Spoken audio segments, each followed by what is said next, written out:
Welcome back. Many thanks for staying with us, and thanks for your feedback. I'm seeing actually a lot of people are tweeting, hashtag Newsnight trending, and Manyora I think is trending as well. I don't know why. I'll try and find out. But first, this is what else was said today in Kisumu at the Madaraka Day celebrations from different leaders. Let's listen in.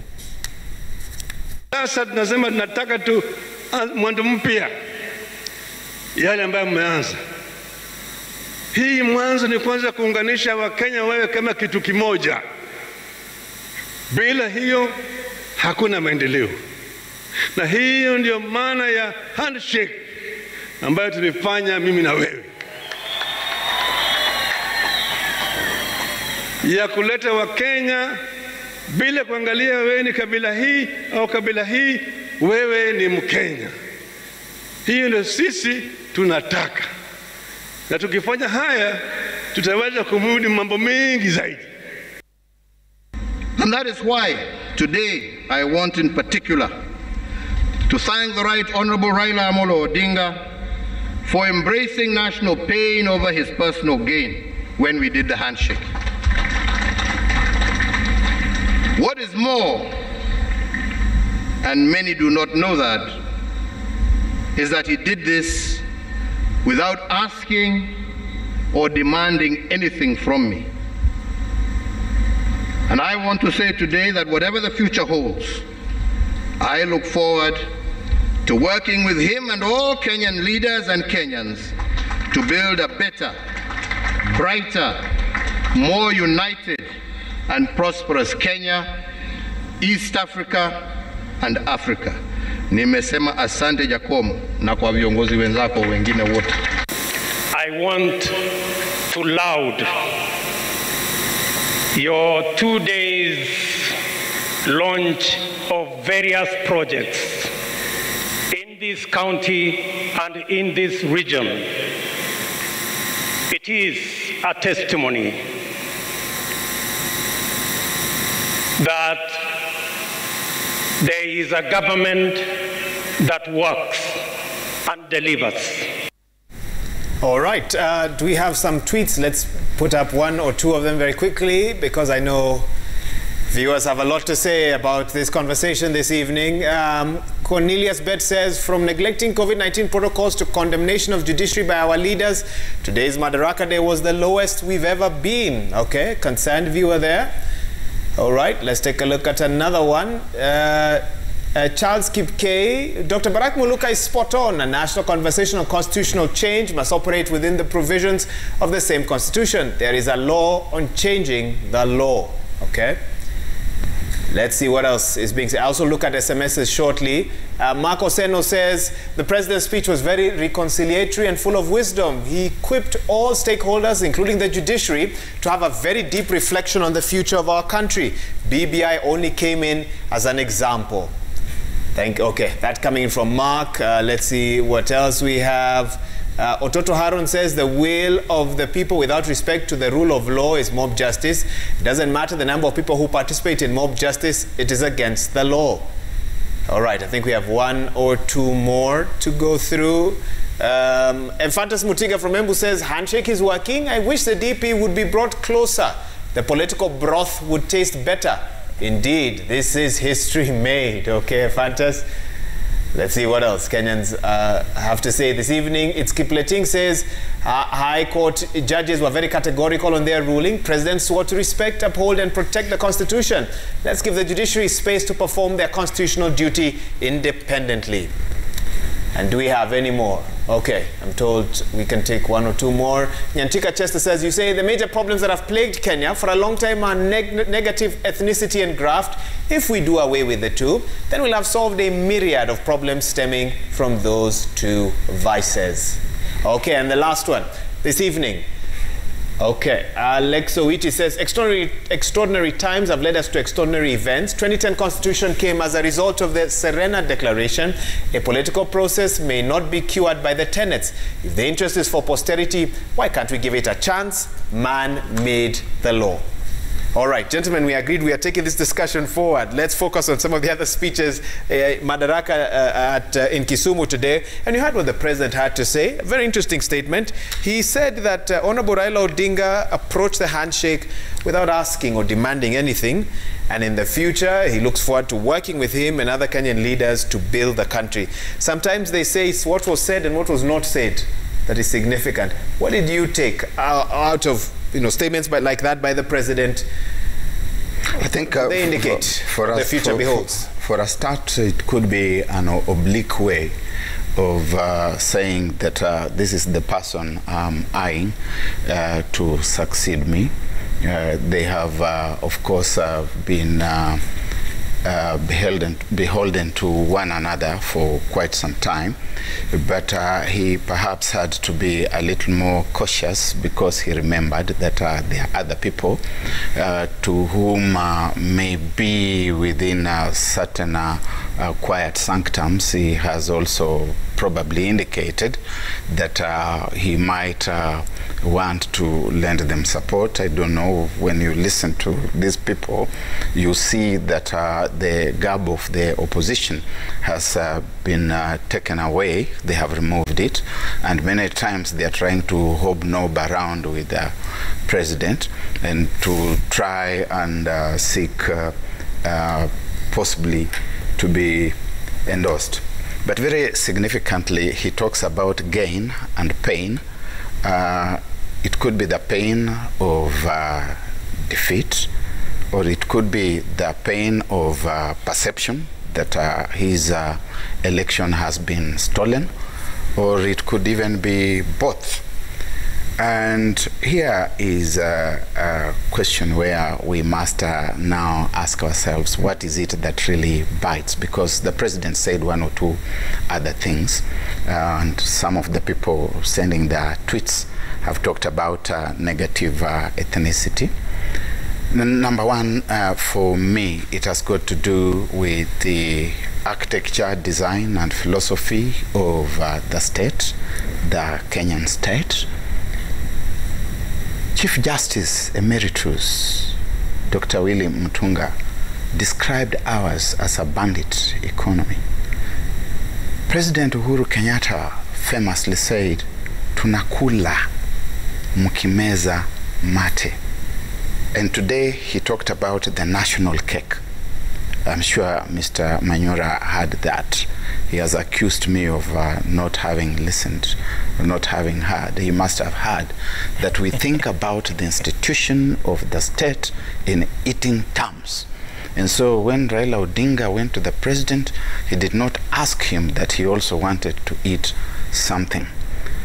And the philosophy that we have, therefore, of the state is one of a state that we could call patrimonial, a patrimonial state. And this patrimonialism, Manyora, has been demonstrated here very clearly, that power seems to emanate and trickle down from a certain center all the way down, and it goes with certain benefits, and those benefits go with clientelism, that there is a patron, there are brokers, and there are clients. And Raila Odinga did not go to the president wearing the cape of a client, and yet have we not seen clientelism at work here? Clientelism is that context in which resources from the center are moved to a certain constituency. Other parts of the country may not be enjoying the same kind of injection. Are you referring to the development projects that we've seen being launched recently? Absolutely.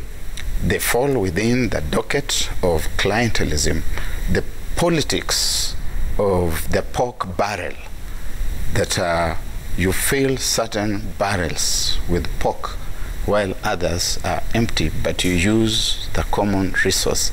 So that, therefore, has been the reward. It's not necessarily a bad thing, patrimonialism. And yet the deputy president himself said that you see, and I want Herman to come in, you see what Jubilee government is doing?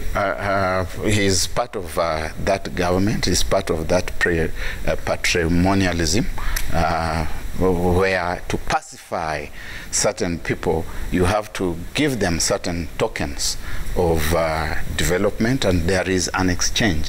It has been done traditionally from the first day that government was formed in ancient Greece, in ancient Rome. Today, we talk not just about patrimonialism, but neo-patrimonialism, because this neo-patrimonialism has got elements of activities, and I'm choosing my words very carefully, activities that look like elections. May I repeat? They have got elements of activities that look like elections, so that what the voters say in the ballot box remains silently there, and what those who count the elections say is what carries the day, and hence the pain that Raila Odinga could possibly be feeling. Finally, Raila Odinga... Briefly, sir, I can bring in Herman. Yes, very briefly, talked about a new start. This country has had very many new starts. We can talk about false dawns. We have had very many false dawns that have not materialized into mornings of fulfillment, mornings of glory. Independence was a false dawn. The introduction of the one-party state in the early 60s was a false dawn. The detention of people who are thought to have been subversive was a false dawn. The introduction of a de jure one-party state was a false dawn. We keep on cheating ourselves that we are now about to get there. The restoration of multi-party democracy was another false dawn. The enactment of the Constitution of Kenya 2010 was a false dawn. In between, there were many handshakes. There was the handshake between the Kadu and Kanu people.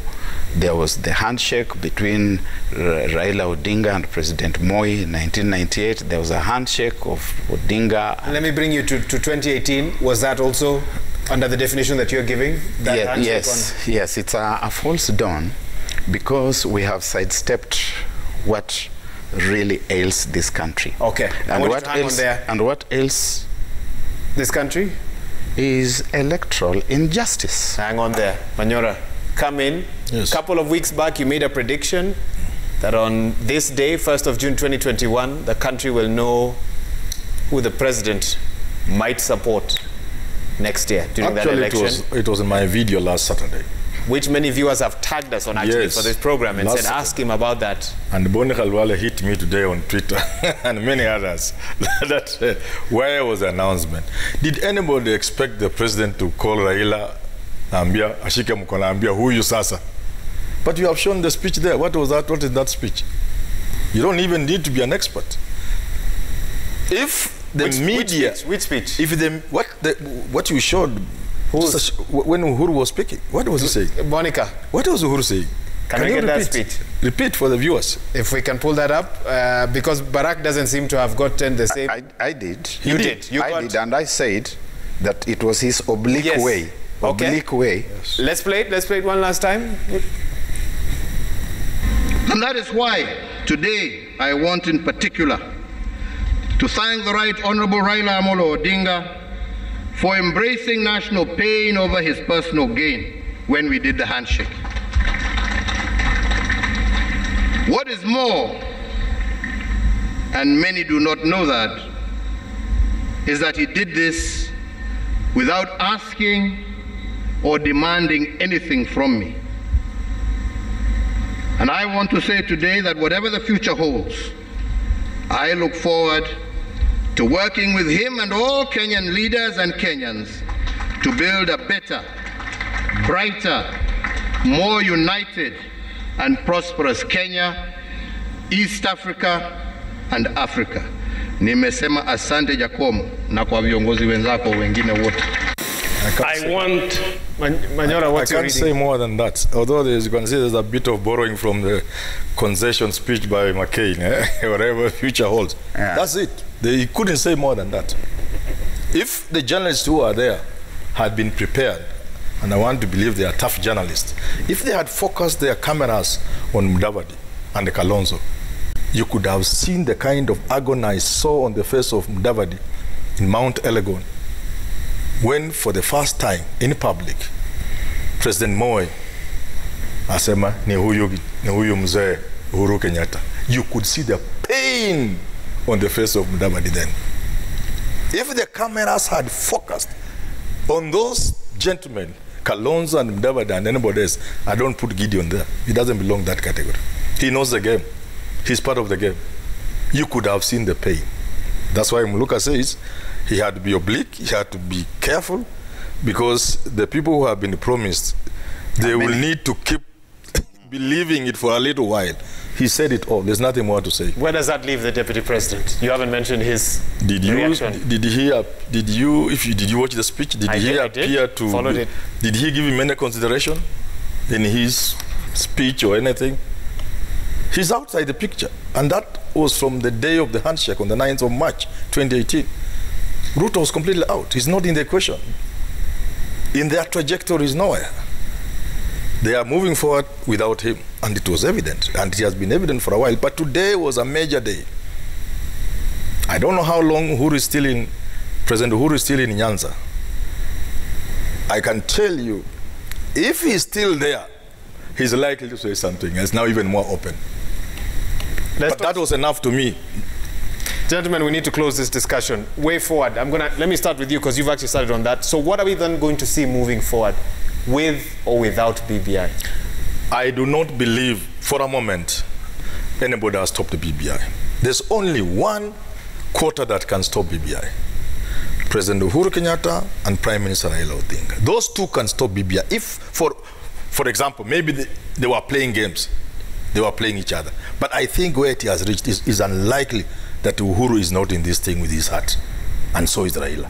And since it is only these two who can stop BBI, let's not talk about stopping BBI. The courts will not stop BBI, because I have told you, and I want to end this night by telling you, and Kenyans, the judgment by the 5 judges cannot stand scrutiny in a court of appeal. Okay, you said that already, and we'll wait for the court of appeal on that. Yeah. That's the way forward. Yeah, he's dancing on the same spot and thinking that he's running. We will pardon him. We have seen many people who run on the treadmill and they come out and tell you, today I ran 26 kilometers. He's one of them. The stores are at work, and people can amuse themselves with wishful thinking.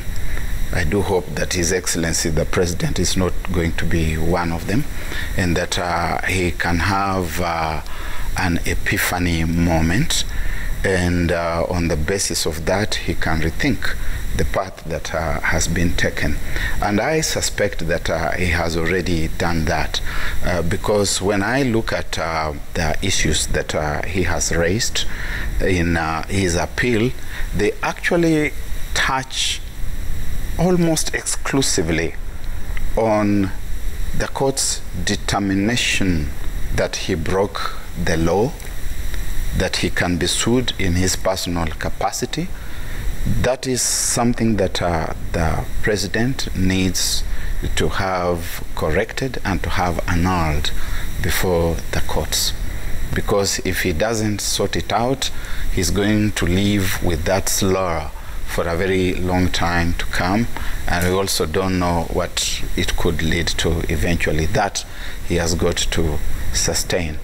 But more significantly, he needs now to do what Herman Manyora has been saying, to cause a sober conversation to begin in this country about where we want to go as a people.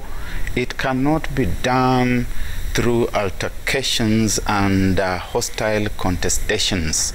That, in fact, his differences with the deputy president, whatever they may be, wherever they may have begun, because I suspect that the deputy president was basically a special purpose vehicle, and the purpose ended not on the 9th of March 2018. In fact, it ended in October 2017 when he delivered the presidency for the third time.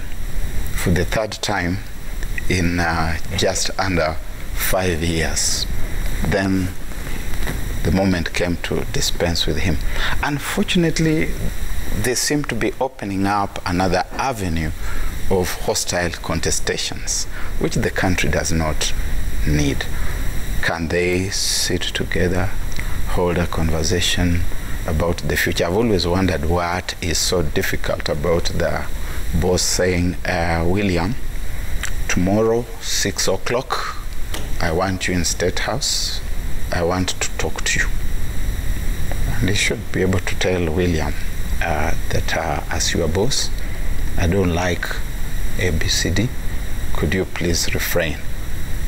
It's a little disconcerting when I see my president driving around the streets of Nairobi in a fairly intemperate mood, saying he's not going to leave the country in the hands of, you know what he has said.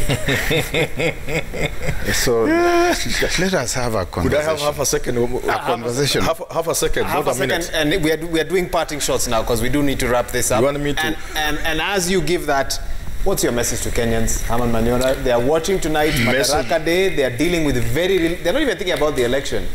Food, basic necessities. Message of Is there hope for them?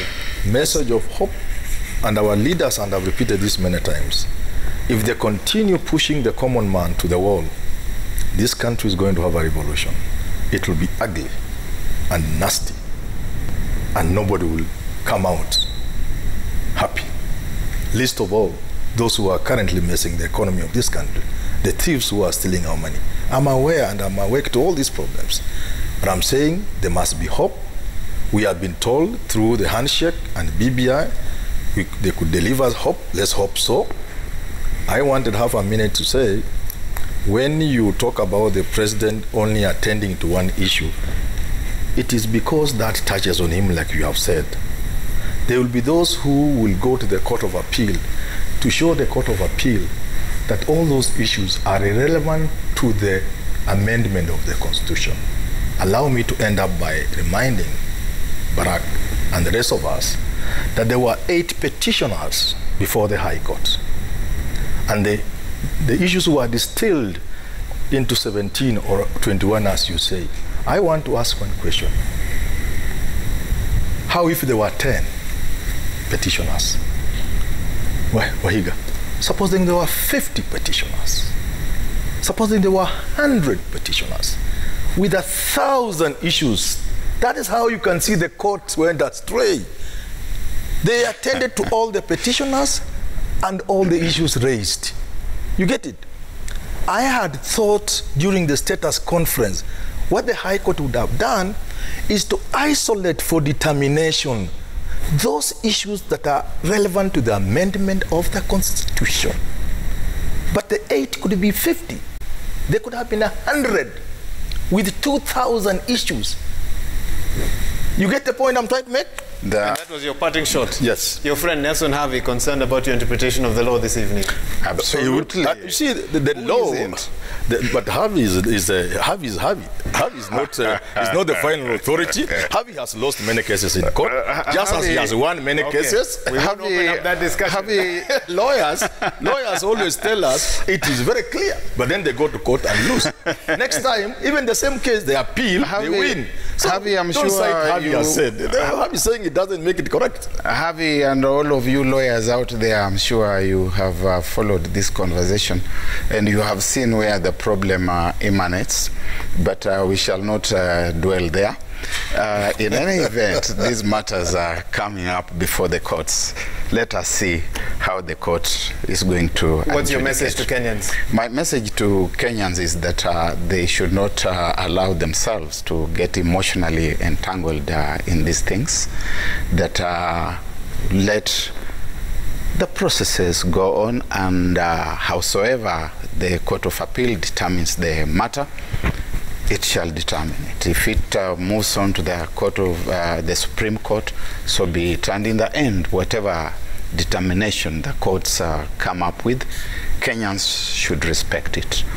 It is terrible that we are forming this tradition of being serial breachers of court orders. I do hope that this will give us the opportunity. And when I talk to Kenyans, this includes, of course, the big wheels up there. They should also stop whipping up emotion. Thank you. And we leave it at that. That is the state of the nation 58 years after the country got its self-rule. And those are the issues that we'll be discussing, that have been discussed for the last couple of weeks, and that will definitely dominate conversation in the days to come. Let me thank my guests, Dr. Barak Muluka and of course Herman Manyora, who have really waded through the law, the politics and the issues of the day here. Thank you, gentlemen, and let's wait to hear what will happen at the Court of Appeal. We might have both of you back on then to analyze that, because we've talked quite a bit about that as well. And to all our viewers who've weighed in on this conversation using the SMS line 22422 #Newsnight, thank you for staying up with us late. I know tomorrow is a working day and we want to release you at this time to go and get some rest. On behalf of the whole team that's made this broadcast possible, my sign language interpreter this evening has been Wilson Mushora. We say good night, stay safe, and we'll see you soon. God bless.